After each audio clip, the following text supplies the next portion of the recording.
Hello friends, welcome to my channel Go Digit. Today in this video we will learn about how to set up a SQL Server and the SQL Server database in Microsoft Azure. So this will be the part one of the this concept where we will try to understand every bit of how to create the new database in the server in SQL and then in Azure, and then how to access them as well, either from the Azure portal itself or from your local machine SQL Server Management Studio. Right. So let's see quickly how to create first of all the database in the server. So for that you need to log in to your Azure portal, and then uh, you can type here Azure SQL, and then you can click on it. You can see that into this page currently I get to see these four options right from here itself also, and then like these four options are basically the type of the SQL feature you can add it up in the Azure, right? These two are quite similar in nature. You can say that this one is a general one and this one is the advanced version of this Azure SQL database. This is something which you can create and manage the instances of the SQL where you want to transfer or migrate from your on-prem solution to cloud. And this is something where, just like similarly when you set up your local server, you can set up a Azure virtual machine in Azure, and then you can set up the SQL server there uh, on your own. And one thing is that these three options are platform as a service, and this one is infrastructure as a service, which means that portal Azure will give you the infrastructure where you have to set up and configure and install and every stuff on your own. If in case you want to know more about them, you can click on compare option and then read every details which they have shared here. Right, so let's go quickly and try to create the Azure SQL database. I can click on create from here itself. I can go up here and then I can click on create. Right now these two options are showing up for me. Maybe when you will see this video, these two options are not available for you, basically this one, because this one will always be there.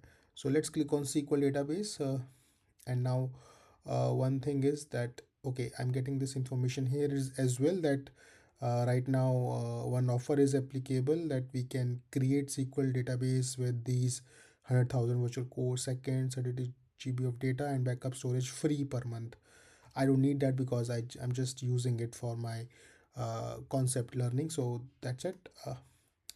Now I'll set the resource group. So resource group is nothing but just one umbrella from where you can see and manage all your Azure resources into this, right? You can open the resource group page and then you get to see listed all your Azure resources in one window. Then we have to import the database name. So I can click write down the name itself, D365 BC, and then the server, because we are not only setting up a name but also the server. So if you have already set up one server, you can select from the list.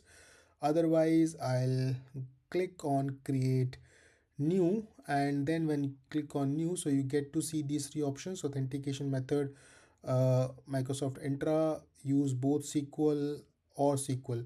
So let's say I'll select on use SQL only, but maybe uh, just like when you install the SQL server in your local machine, there also you get to see these options, like if you want to use Windows authentication or both, or only SQL authentication, right? So it's totally on your choice because we are in the Azure itself, so it is giving us the option of Microsoft Entra only authentication. So, or I would suggest you can go with this one or anything, right? So let's say I'll type the name of the server, D365 BC .database.windows.net, and I'll select the region as Central India. Now the server admin login, it's, let's say admin uh, go digit, and then the password.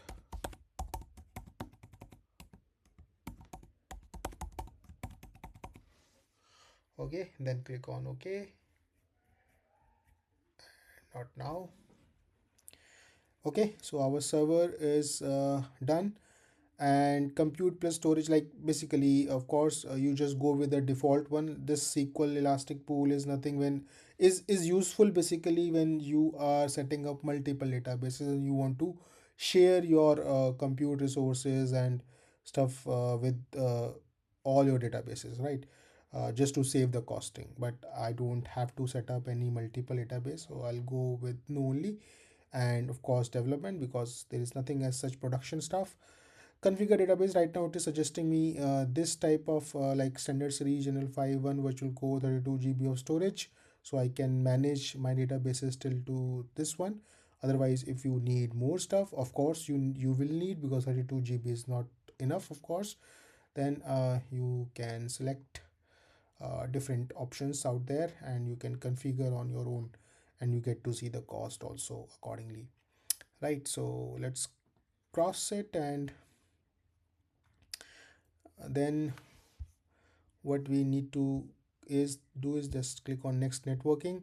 Connectivity method, of course, how you want to access your server and database from public endpoint or from private endpoint. Based on that you can select your need, and then you can decide accordingly.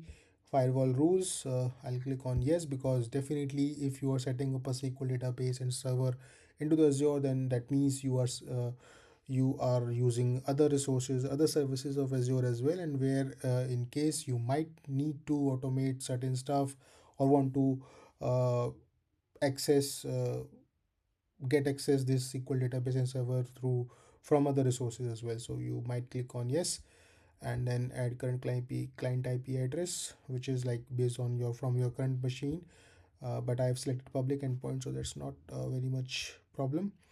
Let's click on next. Security Defender, definitely if you are setting a production environment, I would suggest you to go with that, but you can see it involves the cost as well, and so does other stuff also.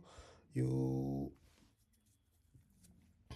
click on next additional settings. Yeah, so this is one thing which I wanted to share. Data source, start with a blank database, restore from backup, or select sample data to populate your new database, right? So basically if you have nothing, so you can select none. If you have some backup, you can select the backup.